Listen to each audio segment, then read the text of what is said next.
नमस्कार, मैं डॉक्टर मुसर्रत जहाँ एक बार फिर से आपका केवी स्टूडियो में स्वागत है। आइए मैं आपको एक ऐसे ज्योतिष शास्त्र से मिलाने जा रही हूँ जो ज्योतिष शास्त्र के बारे में हमें बताएंगी और उससे जुड़े भ्रम के बारे में भी हमें बताएंगे। कृष्णा जी वैसे तो बेगूसराय की बहू है मगर वो दिल्ली में रहती हैं। आइए हम मिलते हैं कृष्णा जी से और जानते हैं ज्योतिष शास्त्र होता क्या है। नमस्कार कृष्णा जी, आपका हमारे स्टूडियो में बहुत बहुत स्वागत। जैसा कि आप जान रहे हैं कि आज हमारा चर्चा का विषय एस्ट्रोलॉजी है। कृष्णा जी कुछ एस्ट्रोलॉजी के बारे में और कुछ अपने बारे में हमें बताएं। नमस्कार। आपका बहुत बहुत स्वागत मेरी तरफ से भी, और आपको बहुत बहुत बधाई, और साथ में डॉक्टर रोशन जी को बहुत बहुत बधाई कि जिन्होंने मुझे अपने क्षेत्र के लोगों के साथ ज्योतिष के बारे में संवाद करने का मौका दिया। क्योंकि अक्सर हाँ क्या होता है ना, ज्योतिष का नाम आते ही वो राशिफल कथन और ग्रह रत्न ये सब स्टोन्स दिमाग में आने लगता है ना, तो लोग उससे दूर भागते हैं। खासकर आपका जो क्षेत्र है मेडिकल, आप जो मेडिसिन फील्ड से हैं, वो लोग ज्योतिष पर चर्चा करने से थोड़ा बचते हैं। तो इसके लिए आप बहुत बधाई के पात्र हैं कि जिन्होंने आप ये एक इनिशिएटिव लिया अपनी तरफ से कि लोगों को इसके सही स्वरूप के बारे में परिचय कराया जाए। और जी जी जी, मेरा नाम कृष्णा है, बेगूसराय की बहू हूँ और आपके साथ उपस्थित हूँ आज ज्योतिष के बारे में संवाद करने हेतु। और जहाँ तक जी बताइए। कृष्णा जी ये बताइए कि आपने मतलब ज्योतिष शास्त्र की पढ़ाई कहाँ से शुरू की और ये इच्छा ये फील्ड चुनने का आपको प्रेरणा कहाँ से मिला? देखिए, ज्योतिष को लेके अगर शुरू से कहा जाए तो उसके तरफ कोई रुझान मेरा नहीं था। हालांकि कहे कि इस पर मेरा भरोसा भी नहीं था, क्योंकि बाजार में जाने से ना वो राशिफल कथन, शनि की साढ़े साती, राहु का काल सर्प दोष, राहु काल, पितृदोष, पता नहीं इतने सारे दुकान खोल के और भ्रम फैला के बैठे हैं, तो इस पर भरोसा करना भी मेरे लिए कठिन था। लेकिन 2006 में कुछ परिस्थितियाँ ऐसी बनी कि लगा कि नहीं, इसे स्वयं ही सीखना चाहिए कि बहुत सारे लोग अगर इसके बारे में इतनी भ्रामक बातें बोल रहे हैं तो क्या यह सही में इतना ही भ्रामक है या इसका कुछ अन्य भी रूप है। और उसी समय भारतीय विद्या भवन नई दिल्ली से एस्ट्रोलॉजी के कोर्स में एडमिशन के लिए भिन्न भिन्न समाचार पत्रों में प्रचार आया था, ऐड आया था उनका। तो मैंने कहा कि अब इसे मुझे स्वयं ही दाखिला लेनी है और पढ़नी है। तो मैंने वहाँ टेस्ट दिया, मेरा सिलेक्शन हुआ और फिर मैंने विधिवत इसकी पढ़ाई की ज्योतिष की। और 6 महीने तो ये कितने सालों का कोर्स होता है कृष्णा जी? बेसिकली 1 साल का अलंकार, फिर 1 साल का आचार्य और 1 साल का शोध। लेकिन शोध जब कहे रिसर्च इसका, तो इसके जो रिसर्च है ना ज्योतिष में, वो हरि अनंत, हरि कथा अनंता की तरह है कि एक बार जब आपने शोध करना शुरू किया तो धीरे धीरे आपको वो अनंत गहराइयों तक लेता चला जाता है। मतलब ज्योतिष तब समझ में आपको आने लगता है कि यह किताबों की विधा नहीं है, ये लोक विधा है, व्यवहार विधा है, सबके बीच की विधा है यह। जैसे कि कृष्णा जी हमने न्यूज़ में देखते हैं कि अब एक न्यूज़ में एक शो आता है जिसमें ज्योतिष शास्त्र के बारे में बताया जाता है, राशिफल के बारे में बताया, जेमस्टोन के बारे में बताया जाता है, और इवन कि बहुत सारी टीवी में जैसे कार्ड रीडर, टैरो कार्ड, इसके बारे में बताया जाए। तो ये सब क्या सारा एक जो एस्ट्रोलॉजी का कोर्स होता है, ये सारा कुछ उसी में पढ़ाया जाता है? देखिए, ये अलग अलग फील्ड है।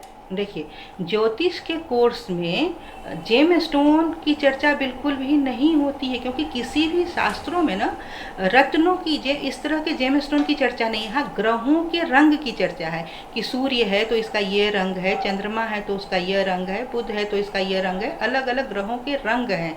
उससे जब ज्योतिष का बाजारीकरण किया ना, तो इसको अलग अलग स्टोन से जोड़ दिया और उसको जोड़ के फिर लोगों को, क्योंकि लोगों को मतलब साइकोलॉजिकली उसको ट्रैप में लेकर आने की बात करने लगे वो, क्योंकि सुखी। तो जो ये जेम स्टोन लोग पहनते हैं, तो क्या इससे कोई प्रभाव है या फिर बिल्कुल भी नहीं है प्रभाव? जेम स्टोन का कोई भी प्रभाव, देखिए उसमें क्या है ना, वो साइकोलॉजिकल है सारा। आप जैसे ही वो जेम स्टोन धारण करते हैं ना, तो आपके मन में आप वो थॉट क्रिएट करते हैं कि अब मेरे साथ सब कुछ अच्छा होगा ऑल इज वेल, वो आप जैसे आमिर खान वो बोलता है, आप वो ऑल जी जी जी। All is all well, is all well. Is well, और आप जो ये थॉट क्रिएट करते हैं सकारात्मक पॉजिटिव थॉट, और उसकी वजह से जो सूक्ष्म तरंगे जो हमें दिखती नहीं है लेकिन वो तरंगे होती हैं, विज्ञान इसको बहुत अच्छे से समझता है इन सूक्ष्म तरंगों को, वो उन तरंगों की वजह से सकारात्मकता हमारे शरीर के भीतर वो चीज़ें बदलनी शुरू हो जाती हैं।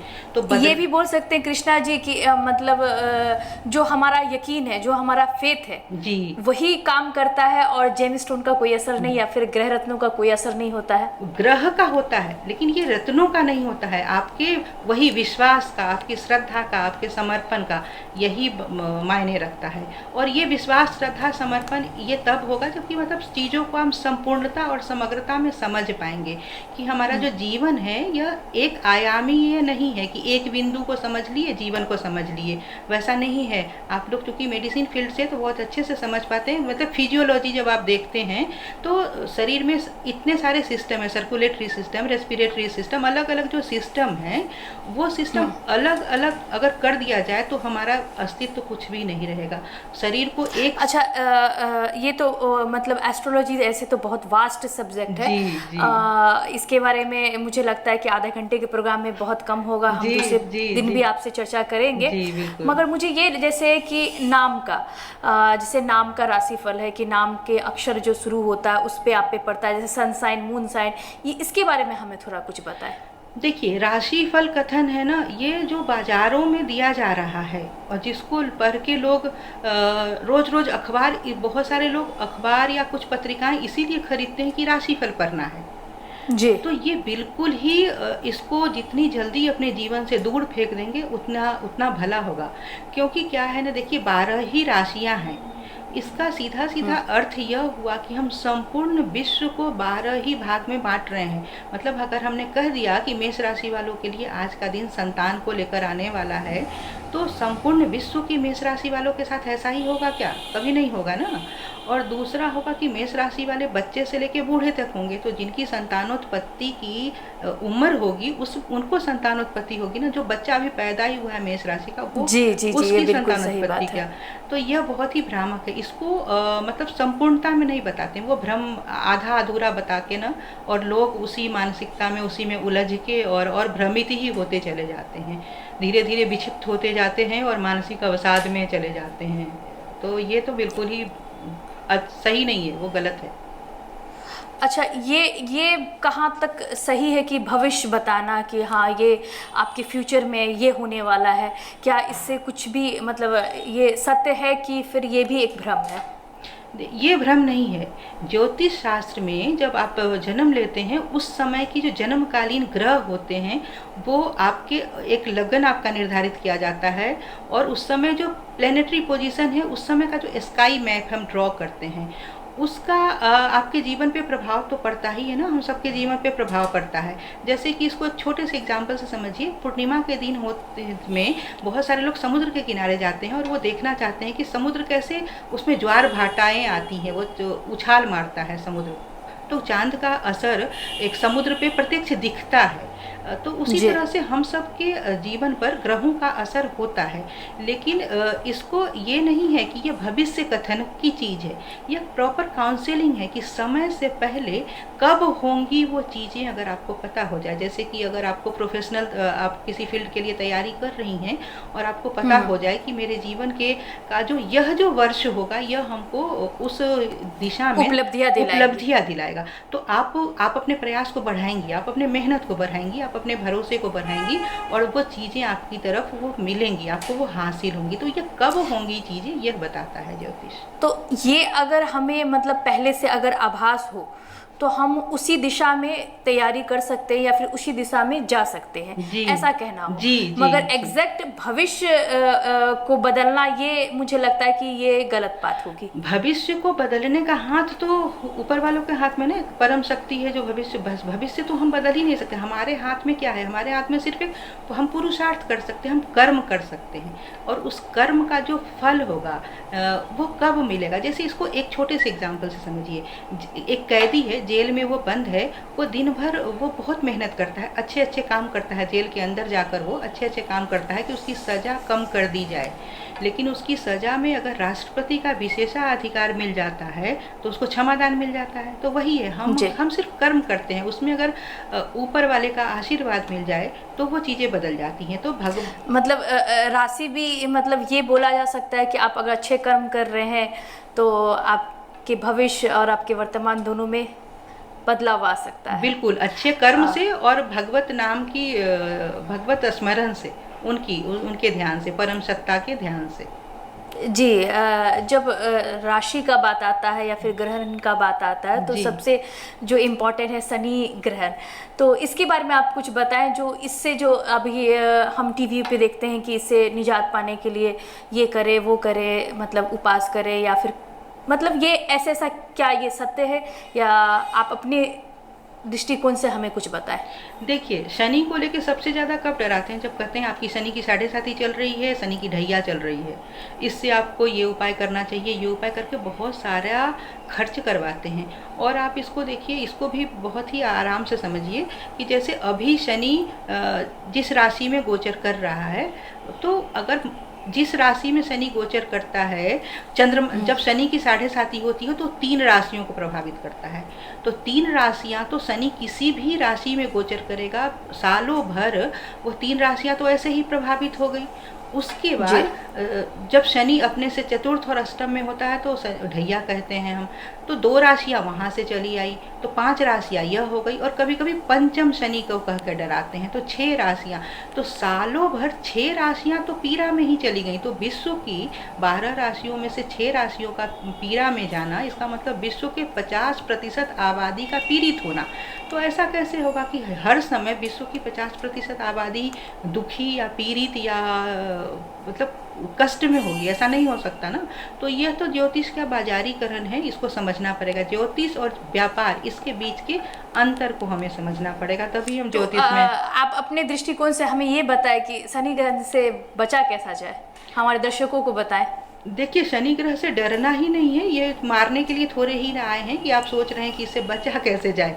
इसी शनि की दशा में बहुत सारे लोग ऐसे हैं जो अपने जीवन की मतलब बुलंदियों पर जाते हैं। वो शनि के बारे में सिर्फ हाँ यह है कि यह हार्ड टास्क मास्टर है, ये पूरी तरह से अनुशासन पसंद ग्रह है यह।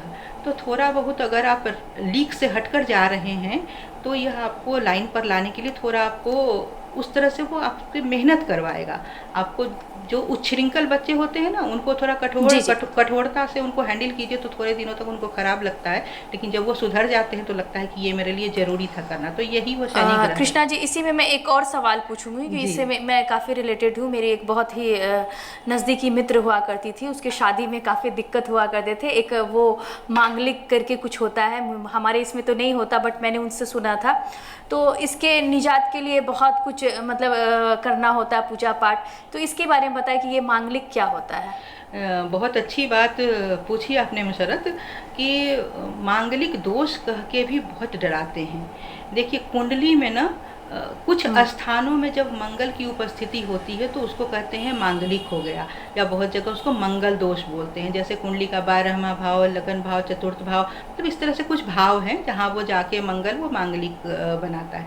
और मंगल से देखिए, मंगल है ना, तो इसका सीधा सीधा एक इसके जो कारकत्व हैं, इसके जो कैरेक्टर हैं, उसको समझने के लिए कि यह आक्रोश है, हिंसक है, बहुत सारी चीज़ें हैं, लेकिन यह मुख्यतः है मंगल से लोग यही समझते हैं कि मंगल है तो ये आक्रोश करने वाला होगा, हिंसक होगा। तो अगर मांगलिक है लड़का या लड़की तो वह आक्रोश करने वाला होगा, प्रमादित होगा, क्रोधी होगा या फिर हिंसक होगा। तो जिस घर में मंगल बैठा है, मान लीजिए चतुर्थ भाव में मंगल बैठा है मांगलिक बना के, तो लोग समझते हैं कि इसको तो घर का सुख कभी मिलेगा ही नहीं। लेकिन मंगल का एक जो अच्छा, तो पेड़ से शादी करवाना ये कितना सही है? नहीं, ये बिल्कुल भी सही नहीं, क्योंकि मांगलिक दोष ही नहीं है, वह एक योग है। वह योग कितना हानिप्रद है या लाभप्रद है, यह पूरी कुंडली के विश्लेषण से जाना जा सकता है। अकेले एक ग्रह आइसोलेशन में हम रिडक्शनिस्ट जिसको बोलते हैं उसको नहीं, होलिस्टिक अप्रोच जब तक हम नहीं लेंगे, इसी तरह से हम फंसेंगे। कभी मांगलिक दोष में, कभी शनि की 7.5 में, कभी कालसर्प दोष में, अलग अलग चीज़ों में हम फंसते जाएंगे। ये तो इसलिए मैंने कहा कि इसी से एक और सवाल मेरा कृष्णा जी है कि जैसे गुण में लाते हैं कि हाँ इतने गुण लड़के के, इतने गुण लड़कियां के मिलना चाहिए तभी शादी करना चाहिए, और जब बात आती है कि हाँ लव मैरिज है तो उसमें तो कोई गुण नहीं मिलाया जाता, वो भी सक्सेस होते हैं, तो गुण मिलाना कितना सही है? देखिए, गुणों की जब बात हुई थी वो युग कुछ और था और ये कलयुग है। जब हम 36 गुण मिलाते थे ना, अब अगर 36 गुण 32 गुण 36 गुण मिलेंगे तो दोनों के जो ईगो हैं, दोनों के जो अहंकार है, उसको कैसे संभालेंगे आप? वो टकरा जाएंगे। वो टकराएंगे। तो गुण मायने नहीं रखता। हाँ, उसमें जैसे एक नाड़ी दोष है, उसको देख लेना चाहिए, क्योंकि नाड़ी दोष से अगर आप सूक्ष्म नाड़ी दोष को देखेंगे तो संतानोत्पत्ति की संभावना कैसी है, स्वस्थ है अस्वस्थ है, वो चीज़ें समझ में आती है। तो एक दो चीज़ों को देखना चाहिए, लेकिन बाकी सारी चीज़ें आज के समय में कोई मायने नहीं रखती है। जैसा कि हम लोग जान रहे कि जिस वैश्विक महामारी से हम लोग गुजर रहे हैं, जी, तो कहीं ना कहीं हमारा या सबका मतलब जो सेल्फ पे कंट्रोल था, जिससे चिड़चिड़ापन, गुस्सा और बहुत बढ़ गया है, और सारा जो रिश्ता भी था वो भी बहुत बिगड़ रहा है। जी। तो क्या ये ग्रह का प्रकोप है जो ये कोरोना काल चल रहा है, उसके बारे में हमें कुछ बताएं। जी, यह जो कोरोना काल है, आपने बहुत अच्छी याद दिलाई अभी इस कोरोना काल की चर्चा करके, कि ग्रहों का प्रकोप। देखिए, इसकी शुरुआत कब से हुई? जैसा कि मतलब लोगों के बीच में जब आया, भारत में जब ये खुल के सामने आया तो मार्च से आया। लेकिन अगर आप एस्ट्रोलॉजिकली चीज़ों को खंगालना शुरू करेंगी तो देखेंगी दिसंबर से इसकी शुरुआत यहाँ हो चुकी थी। हाँ, और चीन में इसकी जो मतलब ये जहाँ से आया या जहाँ से मुख्य इसका जो स्थान रहा शुरू होने का, जब आप हिस्ट्री को मतलब हिस्टोरिकली फैक्ट जब आप चेक करेंगी तो देखेंगी सितंबर से ये चीज़ें शुरू हो चुकी हैं। तो कुछ प्लेनेटरी कॉम्बिनेशन बने सितंबर से, जो कि दिसंबर में जाके ना, देखिए धनु राशि में बहुत सारे ग्रहों का एक साथ मिलना, और खासकर मूल राशि में, मूल क्या कहते हैं मतलब हम जड़ हमारा, वहाँ से चीज़ें परिवर्तित होती हैं।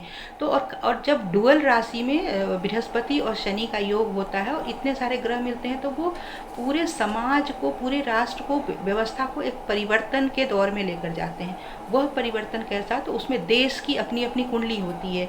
तो उस समय लगभग हर एक देशों की कुंडलियों में यह भाव एक्टिव हो रहे थे। तो चूँकि देखिए बहुत जगह क्या है, ये चीज़ें चल रही हैं, लेकिन ये फैटिलिटी बहुत है। अपने यहाँ ये चीज़ें हो रही हैं, लेकिन फैटिलिटी उतनी नहीं है। मरने वालों की संख्या अन्य देशों की अपेक्षा में आप देखेंगे तो उतनी नहीं है। तो वो अलग अलग देशों की कुंडलियों से उसको बहुत आसानी से समझा जा सकता है। और दूसरा कि इसकी वजह से जो लोग चिड़चिड़े होते जा रहे हैं, आप कह रहे हैं जैसे कि घरों में परेशानियाँ बढ़ती चली जा रही हैं, तो उसमें क्या है ना कि हर एक प्रत्येक व्यक्ति की अगर अपनी अपनी कुंडली है तो उसमें से उनको वो समझ में आ सकता है कि हाँ, ये जो पीरियड है मेरे लिए ये मानसिक चिड़चिड़ापन का है, यह जो पीरियड है हमारे लिए ये घर में परेशानी लेकर आने वाला है। तो इसकी वजह से, और ऐसा नहीं है कि सबके घरों में वो परेशानी आएगी, जिनकी दशा वैसी चल रही होगी और उनको गोचर का समर्थन मिल जाएगा तो वो चीज़ें ट्रिगर होंगी।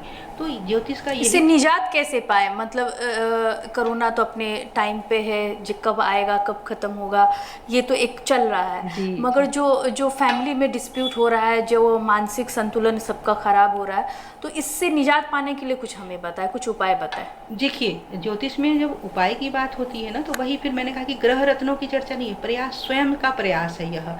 और यह जो प्रयास है, जैसे कि अगर एक छोटे बच्चे को लेते हैं हम लोग, कि आजकल बच्चों की चूँकि ऑनलाइन क्लासेज हो गई हैं सबकी, वो बहुत ज़्यादा चिड़चिड़े हो गए हैं, बहुत ज़्यादा वो गुस्से में होते हैं, उनको टोकिए तो बहुत ज़्यादा वो रिएक्ट करते हैं, ओवर रिएक्शन कभी कभी होता है उनका। उसकी 2-3 वजह हैं।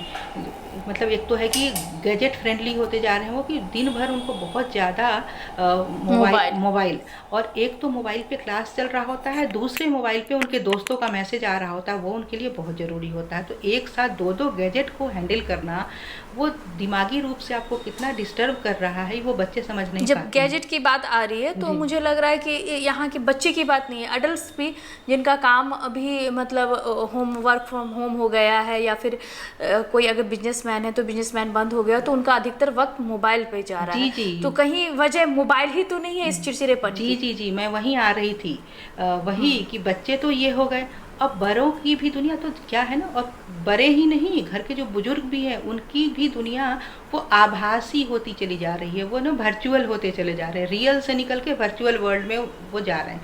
और वहाँ एक दूसरे को जब, जैसे मान लीजिए कि माँ हैं, पिताजी हैं, वो घर में अगर वर्चुअल वर्ल्ड में अपने काम में लगे हैं, बच्चा अगर उनसे कुछ पूछने आता है तो वो उसको अवॉइड करते हैं, वो उसको वो अटेंशन नहीं देते हैं जो उसको मिलना चाहिए था, उसकी वजह से बच्चा चिड़चिड़ा होता है।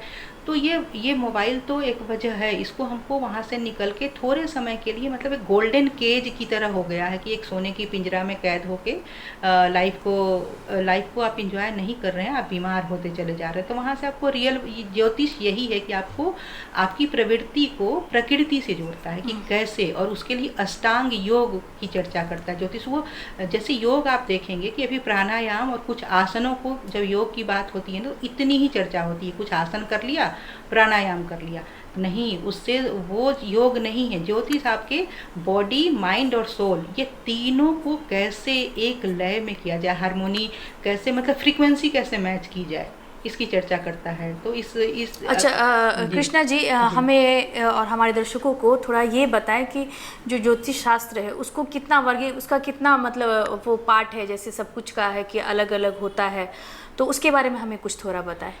जी जी जी, बहुत बहुत ही अच्छा प्रश्न है आपका मुशर्रत। ज्योतिष बहुत विस्तृत है। सबसे पहले तो मैंने योग की चर्चा की, तो ज्योतिष है वो योग से जुड़ा है। ज्योतिष है, इसमें हर एक नक्षत्रों के लिए वात, पित्त और कफ की चर्चा है। तो ज्योतिष आयुर्वेद से जुड़ा है। ज्योतिष है, इसमें हर एक ग्रहों के अनुसार से आप मानसिक अवसाद को समझ सकते हैं। किसी व्यक्ति में लीवर की परेशानी होगी, किडनी की होगी, हार्ट का होगा, स्किन का होगा, आई का होगा, ईयर, मतलब इस तरह से हर एक डिजीज़ की जब चर्चा है तो ज्योतिष मतलब एस्ट्रोलॉजी मेडिसिन से बहुत क्लोजली एसोसिएटेड है, उससे जुड़ा हुआ है। फिर ज्योतिष कृषि से बहुत अधिक जुड़ा है, और यह जैसे हमारे यहाँ जब अभी मानसून का समय है तो कितनी होगी बारिश, कहाँ होगी बारिश, होगी या नहीं होगी बारिश, तो इसको अगर हम समय रहते किसानों के साथ बातचीत करके उनको समझा सकें तो किसानों की जो ये आत्महत्याएं, पूर्व अनुमान लगा लिया जी जी जी, और तो किसान, बहुत सारे किसान आत्महत्या करने से बच जाएंगे, क्योंकि उनको पता ही नहीं होता है कि जैसे मान लीजिए कि किसी क्षेत्र में बहुत ज़्यादा बारिश हो रही है तो वो धान सोचते हैं कि अभी धान रोपा जाएगा, लेकिन दूसरे साल अगर उनको समय रहते पता हो जाए कि यहाँ बारिश नहीं होगी तो वो धान की जगह कुछ और खेती को सोच सकते हैं, अल्टरनेट ऑप्शन वो लेकर आ सकते हैं। लेकिन वो फिर अगले साल तो वो धान की ही तैयारी में करते हैं, बारिश होती नहीं है, फसल सूख जाता है, तो परिणाम क्या होता है, उनके पास आत्महत्या के अलावा कुछ चारा ही नहीं बचता। तो कृषि में बहुत सहायक है। फिर मेदिनी ज्योतिष है कि हर एक देश में, जैसे भी कोरोना संक्रमण है या फिर अभी जो आर्थिक मंदी है, मैंने पिछले साल के 1.5 साल पहले आलेख में लिखा था कि 2020 में आर्थिक मंदी आएगा देश में, और यह मंदी पूरे विश्व को असर करेगा, और यह 2023 के जनवरी से पहले हम लोग इससे निकलकर वापस पूरा विश्व नहीं आएगा। तो ये विश्व देश के बारे में, राष्ट्र के बारे में, विश्व के बारे में, सबके बारे में बताता है, मौसम के बारे में बताता है, कब ये पूर्व अनुमान लगा चुका गया था। जी जी जी, जैसे कि मौसम के बारे में बताता है, तूफान, अर्थक्वेक, जैसे अभी उड़ीसा में हम सब जानते हैं, कलकत्ता और उड़ीसा में अम्फन तूफान आया था, कितनी क्षति हुई, उससे बहुत ज़्यादा क्षति हुई। और अभी ये 2020 के मई महीने में आया था, और 2019 के मई माह में जाके हम यहीं पर मौसम विभाग के डायरेक्टर हैं डॉक्टर महापात्रा जी, उनसे मिलकर उनसे चर्चा किए थे इस बात की कि देखिए महापात्रा जी, 2020 का जो मई का महीना है वो बहुत बड़े चक्रवातीय तूफान की और संकेत देख कर रहा है, इशारा कर रहा है। तो उनका कहना था कि आप मेल कर दीजिए हमको, तो उनको हम मेल भी किए थे और लिखे थे कि चूँकि आप लोग एक बहुत बड़ी मशीनरी है, आपके पूरा सरकारी तंत्र है और 24/7 आप लोग डाटा बेस्ड काम कर रहे हैं, तो देखिए कि समय रहते ये कहाँ आएगा और कितने इसकी मतलब जो इम्पैक्ट होगा, इंटेंसिटी होगी वो कितनी होगी, जिससे कि समय रहते बहुत सारे लोगों को बचाया जा सके। तो ज्योतिष को मौसम विज्ञान के साथ मिलकर अगर काम करें तो बहुत बचाव हो सकता है। तो बहुत वास्ट है ये, बहुत वास्ट। और उसका कहा ना कि मैंने आपको वो धीरे धीरे आपको स्पिरिचुअल बनाता है, तो आध्यात्मिकता जो है आपके भीतर वो कैसे आप कैसे आप परिवर्तित हो, कैसे रूपांतरित हो, निगेटिविटी जो है कैसे समाप्त हो आपके जीवन से, सकारात्मकता कैसे आए, इसकी ओर ज्योतिष ले जाता है। तो ये बहुत विशाल है, बहुत विस्तृत है और बहुत सार गर्भित है और बहुत कृष्णा जी, वैज्ञानिक मैं है। इसी में से एक सवाल पूछना चाहूँगी जी कि जैसे आपने बताया कि आपका किस किस न्यूज़ में या फिर किसी मतलब पेपर में आपके इश्तिहार मतलब ज्योतिष के बारे में आते हैं, कुछ हमें वो सब भी बताएं। जी जी, सहारा समय पे बीच बीच में मेरा वो बाइट्स मेरे जाते रहते हैं।